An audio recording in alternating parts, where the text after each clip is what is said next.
Hello and welcome to this week's exciting episode of the Coworking Values Podcast. It's just me this week. I don't know what I said, but everyone's left the studio, so we're going to go it alone. But before we do, let's get to Cobot.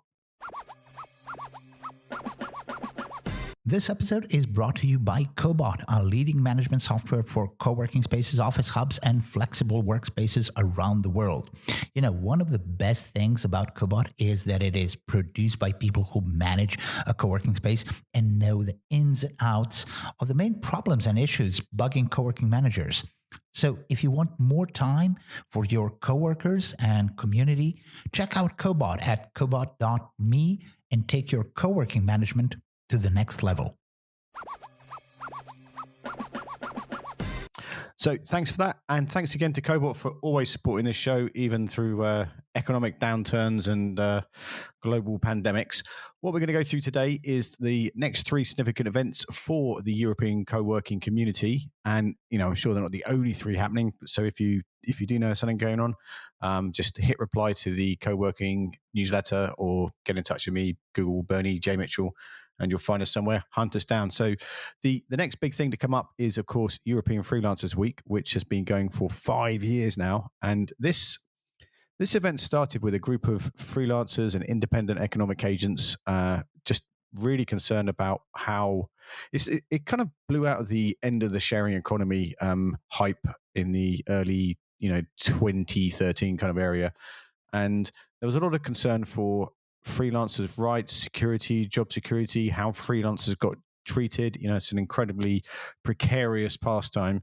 And the more, and it's certainly true for me, the more freelancers and people who, run small businesses connect, the easier it is. Because, I've done it myself. I'm always reinventing the wheel, and Freelancers Week is like people getting together. And like we said in a lot of previous podcasts, the more we get together at this time, the more we can help each other. And the message inside of that is you do not need to go it alone.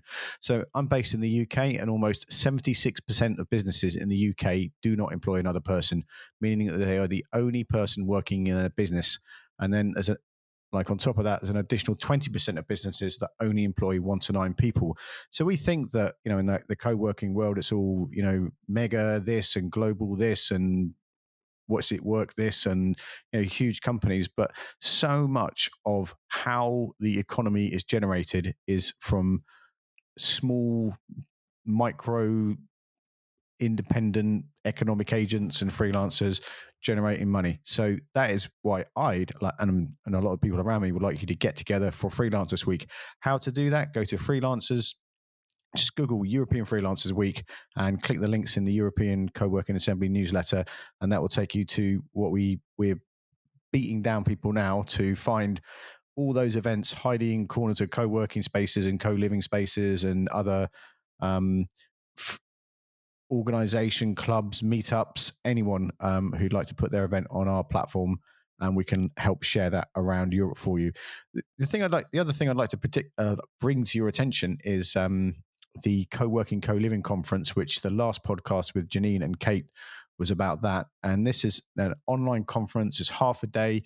We're really keen to say that it is free to attend, but the reason to attend it is not because it's free. It's because of the collision between co-working and co-living in that particular event.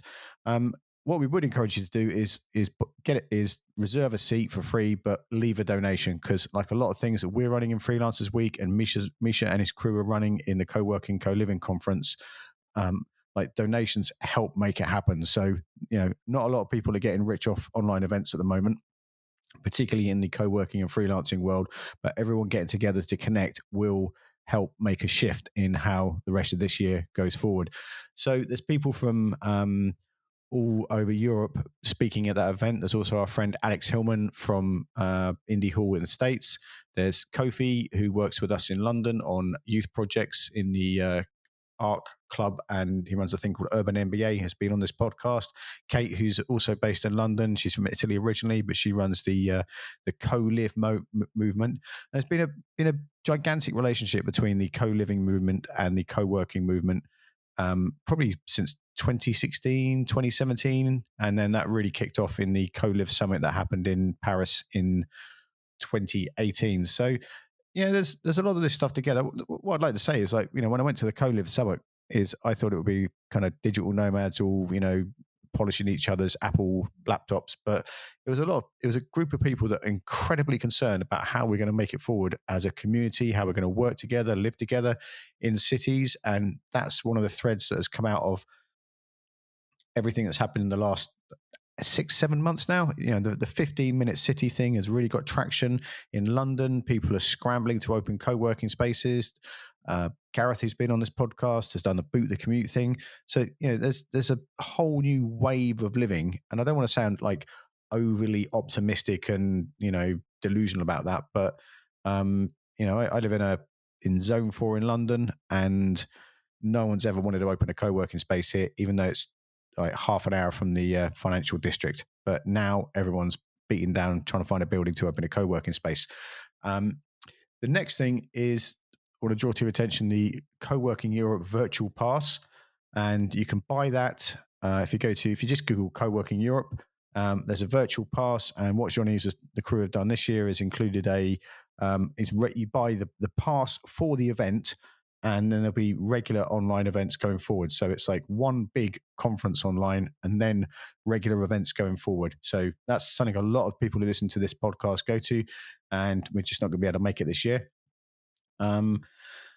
After that, one of the most interesting things I've ever found in the Future of Work conversation is the Research Group for Collaborative Spaces, which is RGCS, and they run a symposium every year. We went to the one in Lyon this year, and it's been in London too, and Barcelona.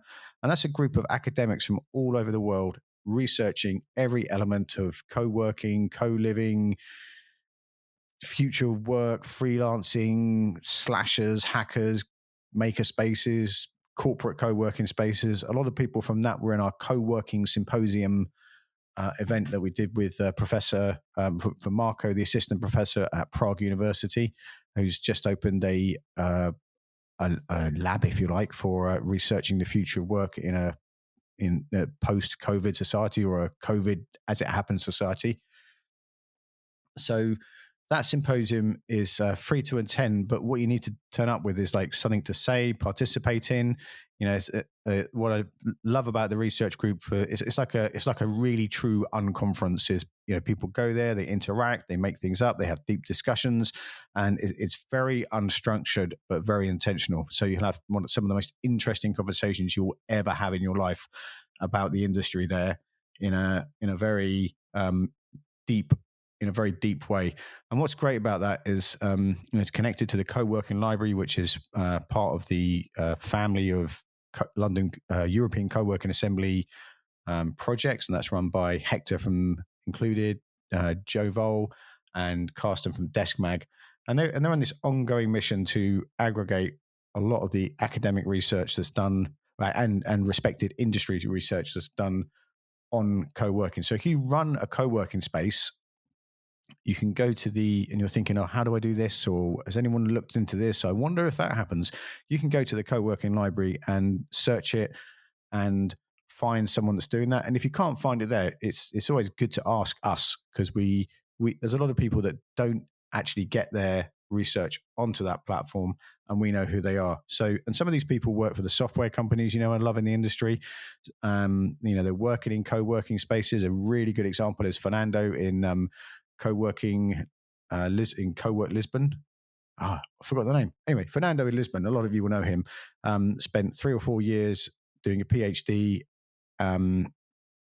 studying the micro learning we do off each other. So I always give the example of when I was in, for a long time, for 2 years, I was in a co-working space called Maynard in Hackney in London, and I sat next to Nils, and I learned more about WordPress by him chatting a little bit each day, and him saying, oh, press that button there, if you move that there, if you upload this file like that.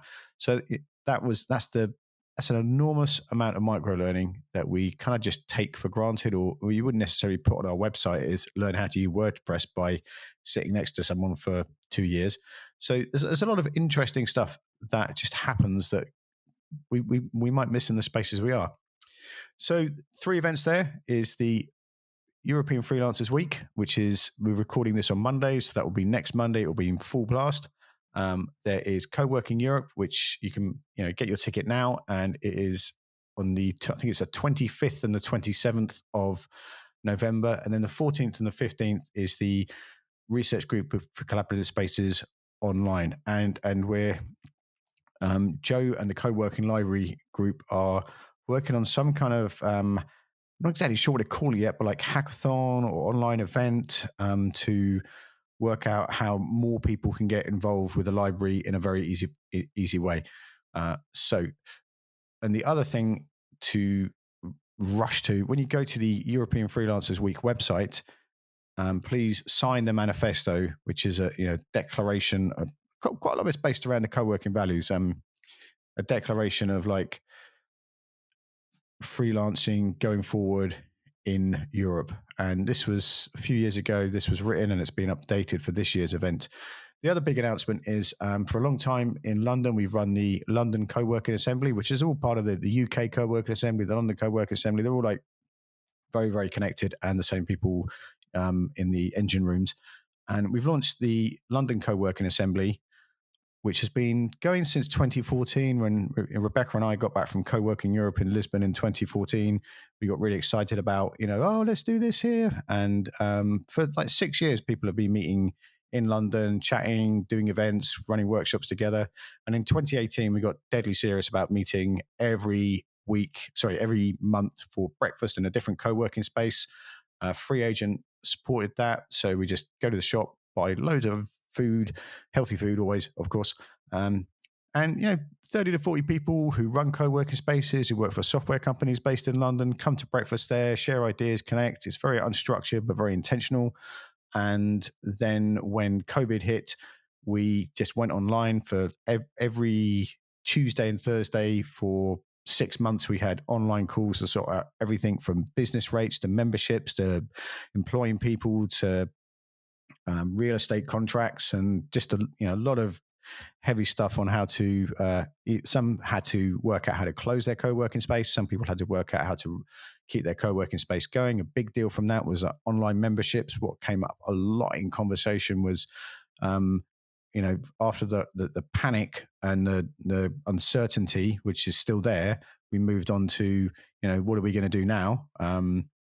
And that's one of the themes for co-working. It was the main theme for the co-working Coliving conference in the CCSSC, can never say it right, that Misha's running, is what now? Because it's really hard to plan the next 2 weeks, let alone the next 6 months. And now we've had a membership site. We were on a thing called Mighty Networks, which a lot of you were working. A lot of you will know. And then that we got to the edge of the functionality for that. And earlier this year, we set up a website, which is londoncoworkingassembly.com. And now we've launched a membership. So there's 2 tiers of membership. There's a paid membership, which is pay what you can. And we're using Velvet, which is part of the Cowork Tools package for online collaborative payments. And then there's a second membership, which is just a free, where you get access to the free events and email and the mobile app and the perks included. And you get a listing on the Coworking Assembly website. So we've launched that this week. So by the time this podcast is out, that will be in full effect.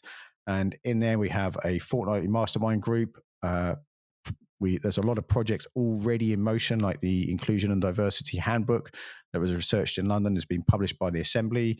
Other projects we'd like to see more of is how Urban MBA is working, a program for young people in London is working with co-working spaces. So young people, particularly young people from BAME, which is BAME or ethnic minorities or people of color, are able to access that, because in London, white co-working is mainly what you see online is a particularly white privileged sport. If you go to a co-working conference in London, 90% of the people are white, 90% of the speakers are white male. So that is the dominant force in London. And most of the UK and probably most of Europe, if you go and look at other people's websites, even the ones we know and love. So we're like massively in on that. And then we have a lot of events and workshops and roundtables for people who are based in London to work together, solve problems together, learn about everything, or keep learning about everything, to run a co-working space. So we have a mobile app, so the app is accessible. Instead of like, we're not going to have Slack channels or Facebook groups or anything like that. We have a website with an app you can use on your phone. So there's one less thing to drink from the fire hose. And this is an already established group of people. And what we've had to learn together is how to operate online. And a key part of this, which I've certainly learned from other things I'm in, is when you're part of a membership, you learn how to run a membership. And one of the ways that's evolving through a lot of the conversations we're having in different groups is there's a bit about having a co-working space that's physical and also online or virtual or whatever you want to call it, or hybrid. And that is a tricky bit to work out when you've always been used to doing stuff in a purely physical context. So for 12 years, I've run meetups with different people in London, and I could never get it together with when COVID came along. I could never get it together. It's only in Freelancers Week that we started to run online meetups, because I spent 10 years and my mindset, as creative as I like to think I am, my mindset is running meetups in person, usually in a co-working space in London, which we've been doing for 10 years now. So somehow I cannot get my head around running a meetup online, and we're going to do it for the first time next week. So little things like that. I don't know. It's like obvious how to run. We've run hundreds of online events over the years, and even more in the last 6 months. So I don't know why I can't get my head around that group of people in London Coworking Assembly meetup who have been there for years and joined a meetup, and meetups heavily advertising, running online events. I just cannot get it into my head to run those group of people or invite those group of people to an online event. So that's what I'm going to knock it on the head there. Please go to coworkingassembly.eu and sign up for our newsletter. Every week we send out a newsletter with the latest blogs and articles and events and stuff like that. And all those stories and podcasts and articles, we go around Europe, and many of you listening to this, hit reply and let us know, this person would be really interesting interview. Interesting interview. So a lot of the stories we get from Freelancers Week website and the European Coworking Assembly website are real people doing real things and telling us their story, rather than stuff that's invented in a sponsored posts from huge companies hoping to achieve something else. So go and do that. Stay safe. Thanks for listening every week. Really appreciate it. And I'll be back with Zelko as soon as I can. Thanks very much. Stay safe.